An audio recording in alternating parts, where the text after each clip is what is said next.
Hello बच्चों, आपका ही अगला चैप्टर है प्रकाश विद्युत प्रभाव।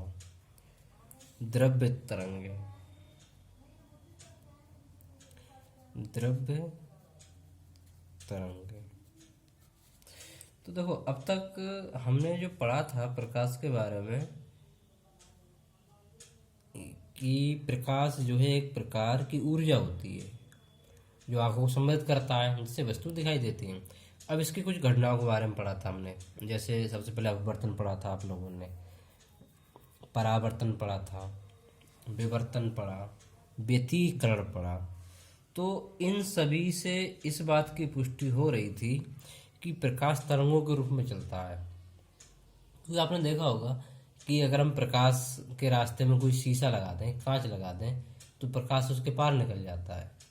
तो इसी सिद्ध होता है कि प्रकाश तरंग के रूप में चलता है।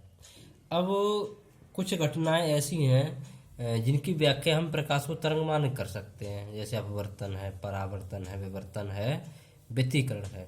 लेकिन कुछ घटनाएं ऐसी हैं जिनकी व्याख्या हम प्रकाश को तरंग मान के नहीं कर सकते। तो वो घटना है प्रकाश विद्युत प्रभाव। इस घटना की व्याख्या हम तभी कर सकते हैं जब प्रकाश को तरंग न मान के कण माना जाए। तो कहने का मतलब ये हुआ कि प्रकाश एक तरीके से तरंग भी होता है और कण भी होता है, यानी वो डुअल नेचर रखता है। यानी प्रकाश होता है, उसकी दोहरी प्रकृति होती है। तो इसमें पहला हेडिंग है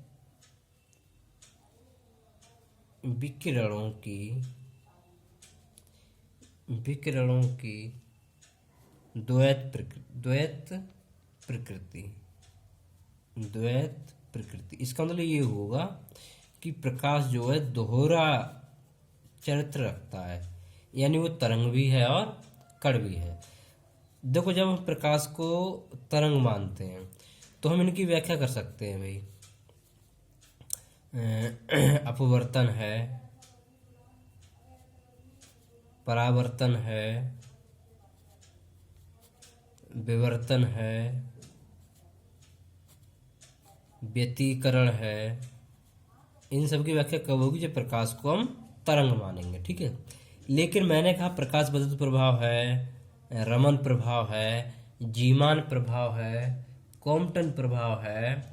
इन सब की व्याख्या हम तभी कर पाएंगे जब प्रकाश को हम क्या मानेंगे?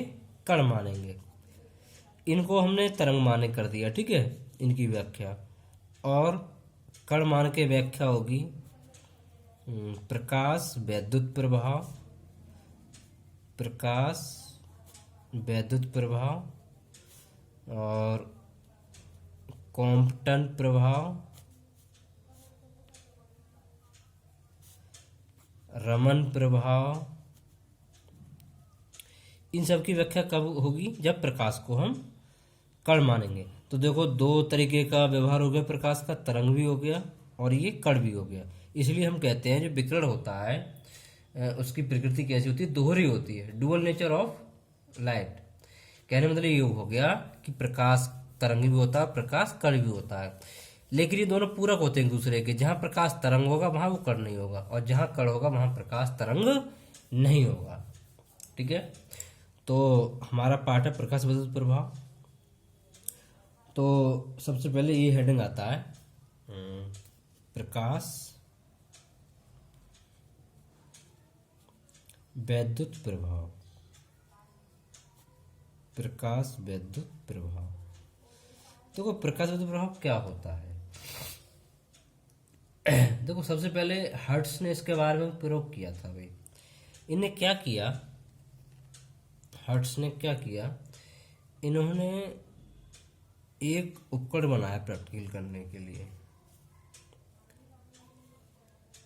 यहाँ पर ये एक नलिका बनाई है। इसमें उन्होंने दो इलेक्ट्रोड लिए हैं, एक है कैथोड और एक है एनोड। कैथोड पर माइनस का चार्ज होता है और एनोड पर ये प्लस का चार्ज होता है, इस तरीके से, ठीक है। और इसको जोड़ दिया नीचे बैटरी से, किसी से ऐसे सिंबल से पहचान लेंगे आप लोग कौन सा प्लस है कौन सा माइनस है। देखो, जो बड़ी वाली लाइन होती है वो प्लस की होती है और छोटी वाली लाइन होती है वो माइनस की होती है। और यहाँ पर एक लगा दिया ये धारा मापी, ये धारा को नापने का काम करता है, धारा मापी। इस तरीके से ये इन्हें एक सिस्टम बना दिए, इसे कहते हैं विसर्जन नलिका, विद्युत विसर्जन नलिका। इन्हें क्या किया, इस वाले कैथोड पर पराबैंगनी विकिरण डाला, यानी प्रकाश डाला इस पर, ठीक है। जैसे प्रकाश डाला तो क्या हुआ, इससे इलेक्ट्रॉन उत्सर्जित होने लगे और वो इधर क्यों जाने लगे, उत्सर्जित होने के बाद इस तरीके से किधर क्यों जाने लगे, वो एनोड की ओर जाने लगे। अब देखो यहाँ पर ही पहले गैप था, लेकिन जब ये जाना शुरू हो गया तो ये गैप हो जाएगा खत्म। जब गैप खत्म हो जाएगा तो परपथ पूरा हो जाएगा, और परपथ में जो धारा मापी है उसमें विक्षेप उत्पन्न हो जाएगा, यानी परपथ पूरा हो गया और परपथ में धारा प्रवाहित होना शुरू हो गई। तो उन्होंने ये बात बताई कि जब विद्युत विसर्जन नलिका की ऋण प्लेट पर पराबैंगनी किरणें डाली जाती हैं तो विद्युत विसर्जन अधिक सुगमता से होने लगता है। कहने मतलब ये हुआ कि जो पहले इस सिस्टम में कुछ भी नहीं, कोई भी घटना नहीं हो रही थी, तो वो घटना बाद में होना शुरू हो जाती है। यानी यहाँ से कुछ चीज़ें हैं ऐसी जो निकल के इसकी ओर चलना शुरू हो जाती हैं, ठीक है। इसके बाद इनका प्रयोग यहीं तक रहा। इसके बाद आए दूसरे वैज्ञानिक हॉलबॉस ने क्या किया कि एक निर्वात बल्ब लिया, एक तरीके का निर्वात का मतलब इसके अंदर कोई वायु नहीं होती है, वो बल्ब लिया, ठीक है। और उनने उसमें दो प्लेटें रखी और उन प्लेटों को इस तरीके से जोड़ दिया बैटरी से और एक धारा मापी से, ठीक है। तो इन्होंने क्या किया, जब इसे प्रकाश डाला परपथ पूरा हो गया, परपथ पूरा हुआ तो फिर धारा बहना शुरू हो गई, लेकिन इसके बारे में ज़्यादा बातें नहीं बता सके, ठीक है। फिर इसके ये बात है लगभग 1887 की। इसके बाद एक और वैज्ञानिक आए 1898 में, कहना चाहिए जे टॉमसन। तो उन्होंने ये बताया कि प्रकाश के गिरने से, यानी प्रकाश पे जब गिरेगा, प्रकाश के गिरने से जो धातु की प्लेट है उससे इलेक्ट्रॉन निकलते हैं। ये किसने बताया, जे टॉमसन ने। उससे पहले केवल प्रयोग किया था हट्स ने और हॉलबॉस ने, लेकिन वो इसके बारे में कुछ बता नहीं सके थे, ठीक है, कि क्यों हो रहा है। तो इसके बारे में बताया जे टॉमसन ने कि उससे क्या निकल रहा है, इलेक्ट्रॉन निकल रहा है, ठीक है।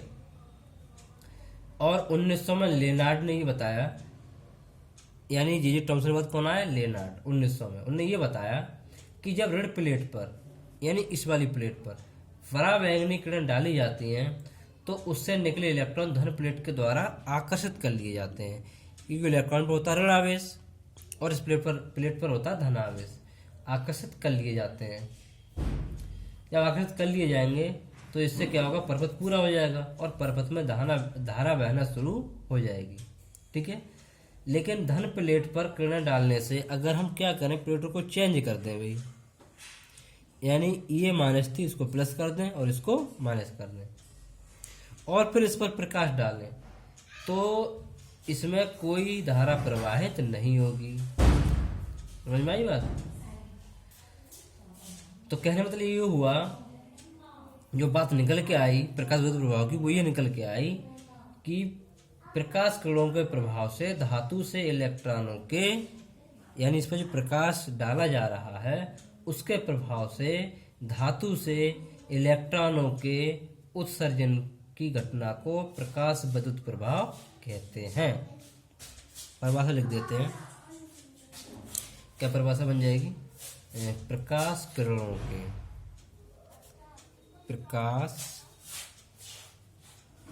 के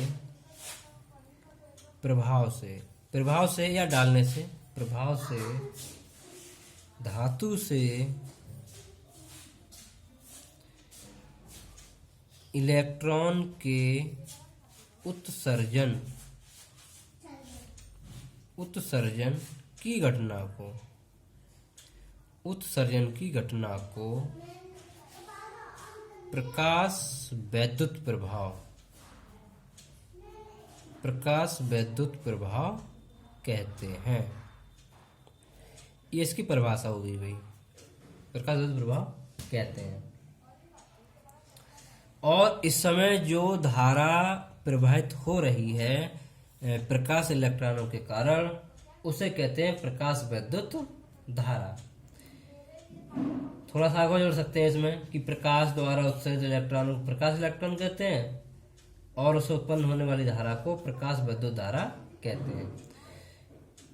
और ये जो घटना हो रही है, इस घटना के लिए, इस घटना को प्रदर्शित होने के लिए छोटी तरंगदैर्ध्य या उच्च आवृत्ति के प्रकाश की आवश्यकता होती है। कहने का मतलब ये हुआ कि अब हम ये देखेंगे कि ये जो प्रकाश धारा उत्पन्न हो रही है उसकी मात्रा कम या ज्यादा होना किन किन बातों पर निर्भर करेगी। अब देखो ये अगला हेडिंग है हर्ट्ज तथा लेनार्ड के प्रेक्षण। इन्होंने क्या किया, इन्होंने वो सिस्टम बनाया ब्रसेन नलिका वाला, ठीक है, जैसे ये था, ये सिस्टम बनाया एक तरीके से, ठीक है। और इन्हें क्या किया कि इस वाली प्लेट का, ये वाली प्लेट है, इसको ऋण आवेश पर रख दिया और इसको प्लस पे कर दिया, ठीक है। तो इससे क्या हुआ, जो इलेक्ट्रॉन यहाँ से उत्सर्जित हुए वो सीधे प्लेट की ओर, इस वाली प्लेट की ओर चले गए, ठीक है। जब इस प्लेट से प्लेट की ओर चले गए तो धारा प्रवाहित होना शुरू हो गई, ठीक है। अब इन्हें क्या किया, थोड़ा प्रयोग और आगे बढ़ाया और जो प्रकाश ऊपर से आपतित हो रहा था उस प्रकाश में कुछ परिवर्तन कर दिया। परिवर्तन क्या कर दिया, उसकी तीव्रता को बदल दिया, उसकी आवृत्ति को बदल दिया और उसकी तीव्रता को बदल दिया। और फिर देखा कि तीव्रता को बदलने से या आवृत्ति को बदलने से जो धारा उत्पन्न हो रही है उस पर क्या प्रभाव पड़ा, इसके बारे में उन्होंने कुछ निष्कर्ष दिए हैं, ठीक है। तो देखो इनने क्या किया, सबसे पहले प्रकाश की तीव्रता बढ़ाई गई, प्रकाश की तीव्रता बढ़ाई, ठीक है। पहले क्या किया इनने, तीव्रता, एक ग्राफ बनाते हैं जरा, उससे समझ में आएगा।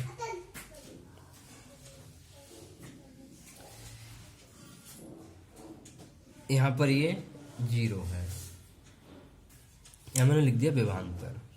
देखो धारा प्रवाहित किसी परिवर्तन तभी होती है जब उसमें विभवांतर होता है, अगर विभवांतर नहीं होगा तो धारा प्रवाहित नहीं होगी।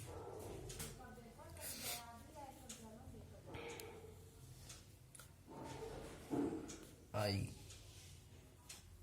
तीव्रता, देखो पहले तीव्रता आई थी, ठीक है, तो धारा इतनी प्रवाहित हो रही थी। ये वाली लाइन किसको व्यक्त कर रही है, धारा को, धारा। फिर क्या किया, तीव्रता को बढ़ा दिया। जब तीव्रता को बढ़ाया इनने तो धारा भी बढ़ के ज्यादा हो गई पहले से। तो ने ये बताया कि जो आपतित प्रकाश है अगर हम उसकी तीव्रता को बढ़ा दें तो धारा का मान भी पहले की तुलना में बढ़ जाता है। दोबारा सुनेंगे। इन्हें क्या किया, इस प्लेट को हम P1 मान लेते हैं अभी और इस प्लेट को मान लेते हैं P2। तो ये P1 प्लेट है वो कैसी है, अभी ऋण है, ठीक है।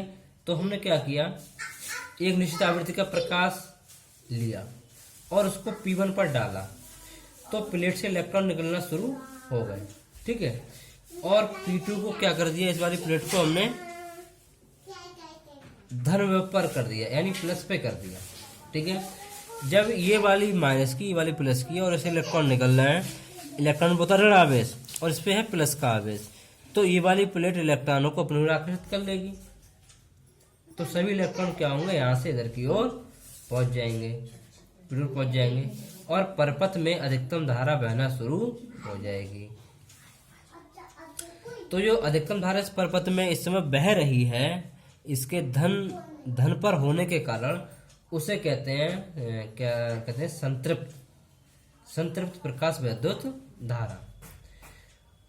अब हम क्या करते हैं, इस वाले प्लेट का जो पॉजिटिव चार्ज है, इस वाली प्लेट का जो पॉजिटिव चार्ज है उसको थोड़ा सा और बढ़ा देते हैं, क्या कि थोड़ा सा और बढ़ा दिया तो अब इलेक्ट्रॉन तो पहले ही पहुंच रहे थे भाई, सभी इलेक्ट्रॉन पहले ही पहुंच रहे थे, तो बाद में इसका मान हम कितना ही बढ़ा दें धारा बढ़ने वाली नहीं है, इलेक्ट्रॉन पहले ही पहुंच रहे थे। तो हमने क्या किया कि इस पर जो प्रकाश गिर रहा था उसकी तीव्रता को बढ़ा दिया, दोगुना कर दिया। तो जब तीव्रता को दोगुना कर दिया तो धारा भी पहले की तुलना में दोगुनी हो गई, तो तीव्रता बढ़ने से धारा भी बढ़ गई। तो इससे ये स्पष्ट होता है कि जो प्रकाश विद्युत धारा है या फिर जो इलेक्ट्रॉनों के उत्सर्जन की दर है वो आने वाले प्रकाश की तीव्रता के कैसी होगी, अनुक्रमानुपाती। कैसी होगी, अनुक्रमानुपाती, क्योंकि तीव्रता बढ़ाने से धारा बढ़ रही है। और धारा किसकी वजह से बढ़ रही है, इलेक्ट्रॉनों के उत्सर्जन की वजह से। इलेक्ट्रॉन ज़्यादा उत्सर्जित होंगे तो धारा ज़्यादा बढ़ेगी, कम उत्सर्जित होंगे धारा कम बढ़ेगी। ठीक है, तो तीव्रता बढ़ाने से क्या होता है, इलेक्ट्रॉनों की संख्या बढ़ जाती है और धारा भी उस वजह से बढ़ जाती है। जैसे ग्राफ बता रहा है भाई, जैसे पहले तीव्रता आई थी, धारा इतनी थी, बाद में तीव्रता दोगुनी कर दी तो धारा का मान भी दोगुना हो गया, क्योंकि इलेक्ट्रॉन बड़ी संख्या में ज़्यादा उत्सर्जित होने लगे। अब क्या किया भाई, अब इनने इस वाली प्लेट को ऋणावेशित कर दिया। इस वाली प्लेट को क्या कर दिया, ऋणावेशित कर दिया। ठीक है, यानी प्लेट P2 है, इसको इसके सापेक्ष कैसा कर दिया, ऋण ऋण। अब ऋण पे क्या होगा कि इलेक्ट्रॉन पर आवेश होता है तो वो इससे प्रतिकर्षित होना चालू हो जाएगा, प्रतिकर्षित होना चालू हो जाएगा। अब जब वो प्रतिकर्षित होगा तो इसकी ओर जाएगा ही नहीं, जब जाएगा नहीं तो परपथ में कोई धारा प्रवाहित नहीं होगी, या फिर इतनी कम धारा प्रवाहित होगी कि उसका कोई मतलब नहीं होगा। और हम इसका मान अगर और थोड़ा सा और बढ़ा दें तो धारा बिल्कुल शून्य हो जाएगी। बात समझ में आ रही है, धारा शून्य हो जाएगी। लेकिन कभी कभी क्या होता है कि एक आध इलेक्ट्रॉन की इतनी ज़्यादा गतिज ऊर्जा होती है कभी पहुंच ही जाता है वो, लेकिन इसका मान ज़्यादा कर देंगे तो वो इलेक्ट्रॉन भी इस पर अब नहीं पहुंच पाएंगे और अंत में क्या होगा, धारा 0 हो जाएगी।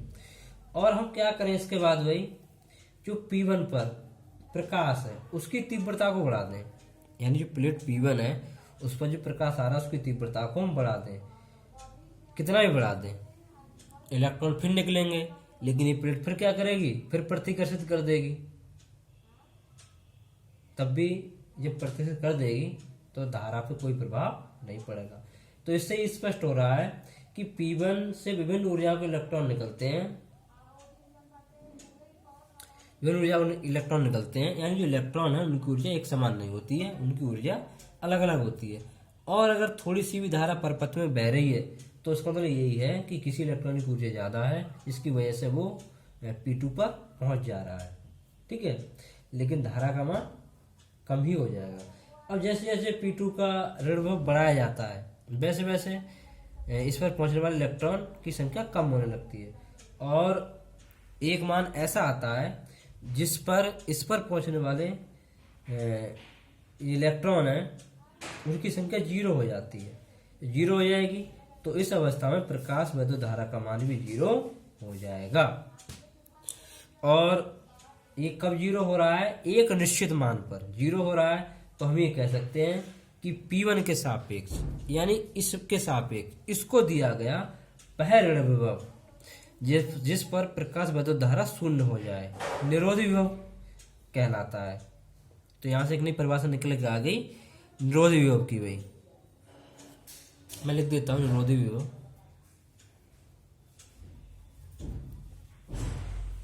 निरोधी विभव परिभाषा हो जाएगी P1 के सापेक्ष, P1 के सापेक्ष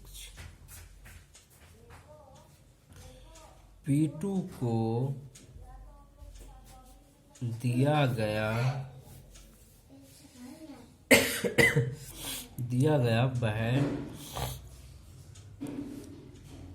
वह ऋण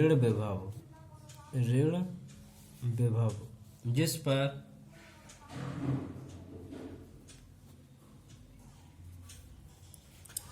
प्रकाश विद्युत धारा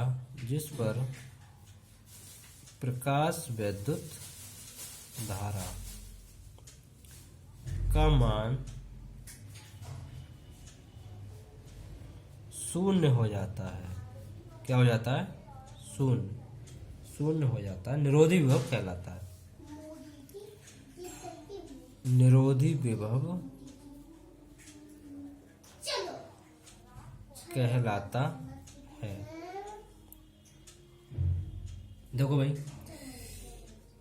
यदि निरोधी विभव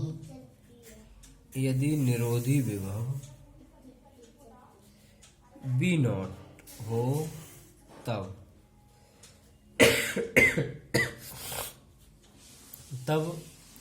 इलेक्ट्रॉन की अधिकतम ऊर्जा, अधिकतम गतिज ऊर्जा लिखेंगे, अधिकतम गतिज ऊर्जा, क्योंकि इलेक्ट्रॉन गति करता हुआ जा रहा है। अधिकतम गतिज ऊर्जा ई के बराबर हो जाएगी ई बी नॉट। ई क्या है? इलेक्ट्रॉन का आवेश है। ठीक है, अब हम आगे देखें भाई कि निरोधी विभव है। निरोधी विभव अथवा इलेक्ट्रॉनों की अधिकतम गतिज ऊर्जा प्रकाश की तीव्रता पर निर्भर नहीं कर रही है। कहने मतलब ये हुआ कि हमने तीव्रता बढ़ाई थी लेकिन कोई भी धारा प्रवाहित नहीं हुई थी परिपथ में। तो इसका मतलब ये हुआ कि जो तीव्रता है उस पे उसके कारण निरोधी विभव पर कोई प्रभाव नहीं पड़ता है।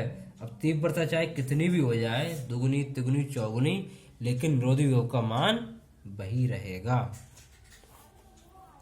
ठीक है, इसके बाद बात आती है प्रकाश की आवृत्ति पर।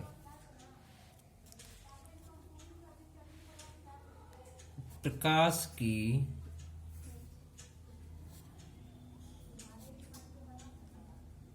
आवृत्ति पर निर्भरता।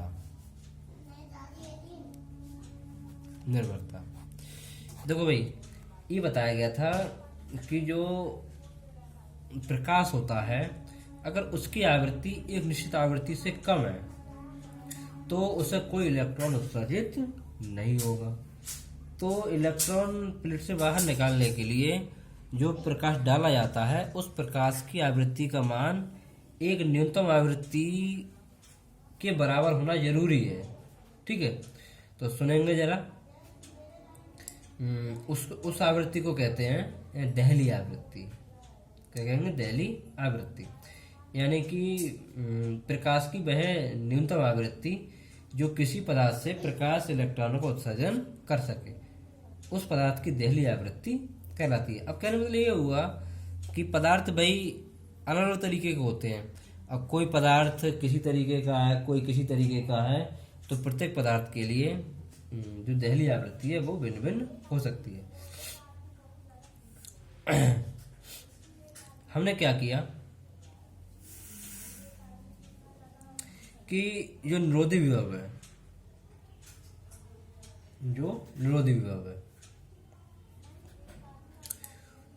उस पे हमने क्या किया, निरोधी विभव का मतलब ये है ई वाली प्लेट ऋण विभव पर है। ठीक है, तो यदि निरोधी विभव पर पहुंच जाने पर, कहने मतलब ये है कि निरोधी विभव पर ये प्लेट पहुंच गई है, तो हमने क्या किया, जो प्लेट P1 है उस पर उतनी ही तीव्रता का लेकिन पहले से ऊंची आवृत्ति का प्रकाश डाला। हमने क्या किया है, इस बार तीव्रता नहीं बढ़ाई है बल्कि आवृत्ति बढ़ा दी है। ठीक है, आवृत्ति को बढ़ा दिया है। तो परिपथ में क्या हुआ, प्रकाश विद्युत धारा फिर से प्रवाहित होने लगी। यानी कहने मतलब ये हुआ कि प्लेट P2 के ऋण विभव को बढ़ा देने पर भी धारा पुनः रुक जाती है। इससे यह स्पष्ट हो गया कि प्रकाश की आवृत्ति जितनी ज्यादा होगी उत्सर्जित प्रकाश इलेक्ट्रॉनों की गतिज ऊर्जा उतनी ही अधिक होगी। कहने मतलब ये हुआ कि हमने जो निरोधी विभव पहले लगाया था उसी निरोधी विभव पर ऊंची आवृत्ति का प्रकाश डाल दिया भाई। क्या किया, प्रकाश की आवृत्ति को बढ़ा दिया। जब आवृत्ति को बढ़ा दिया तो फिर उससे इलेक्ट्रॉन उत्सर्जित होना शुरू हो गए। तो अब हमें इलेक्ट्रॉनों को रोकना है अगर, तो जो निरोधी विभव पहले था अब उसको पहले से बढ़ाना पड़ेगा। कहने मतलब ये हुआ कि अगर आवृत्ति ज़्यादा है तो निरोधी विभव भी ज़्यादा होगा। समझ में आई बात? तो कहने मतलब ये हुआ कि तीव्रता का तो कोई प्रभाव नहीं पड़ता है, लेकिन आवृत्ति का प्रभाव पड़ता है।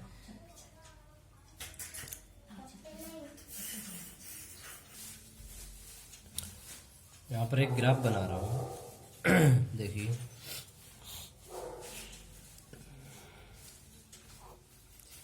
ये ऊपर की ओर इस पे धारा बढ़ रही है और यहाँ पर ये विभवांतर है। विभवांतर जानते हैं, विभवों के बीच का अंतर विभवांतर कहलाता है। इधर की ओर ये माइनस है और इधर की ओर ये प्लस का है। तो पहले ये था बी नॉट निरोधी विभव, ठीक है, बी नॉट था। तो जो आवृत्ति थी वो थी न्यू वन, यानी जे बी नॉट वन था तो आवृत्ति थी न्यू वन। फिर हमने क्या किया, आवृत्ति को बढ़ा दिया। अभी आवृत्ति को बढ़ा देंगे तो आवृत्ति हो गई न्यू टू।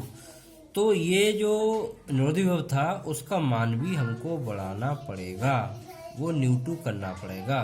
तो कहने मतलब ये हो गया कि प्रकाश की आवृत्ति जितनी ज़्यादा होगी निरोधी विभव का मान भी उतना ही ज़्यादा होगा। तो कहने मतलब ये हो गया कि अगर आवृत्ति बढ़ेगी तो इलेक्ट्रॉनों की गतिज ऊर्जा भी बढ़ेगी, यानी जो प्रकाश इलेक्ट्रॉन है उनकी गतिज ऊर्जा प्रकाश की आवृत्ति के बढ़ने पर बढ़ जाती है। और एक बात और कि आवृत्ति का मान एक न्यूनतम मान से अगर कम है तो कोई इलेक्ट्रॉन उत्सर्जित नहीं होता है। तो मैं लिख देता हूँ जरा, देहली आवृत्ति, देहली आवृत्ति याद कर लेंगे आप लोग। देहली आवृत्ति, इसकी परिभाषा होती है प्रकाश की वह न्यूनतम आवृत्ति जो किसी पदार्थ से इलेक्ट्रॉन का उत्सर्जन कर सके, देहली आवृत्ति कहलाती है। प्रकाश की वह न्यूनतम आवृत्ति, प्रकाश की वह न्यूनतम आवृत्ति,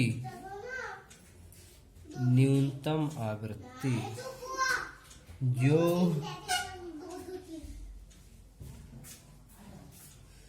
किसी धातु पृष्ठ से, जो किसी धातु पृष्ठ से इलेक्ट्रॉन का उत्सर्जन, इलेक्ट्रॉन का उत्सर्जन कर सके,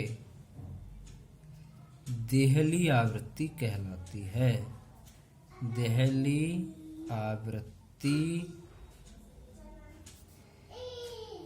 कहलाती है। अगर उसका मान इससे कम है तो कोई इलेक्ट्रॉन उत्सर्जित नहीं होगा।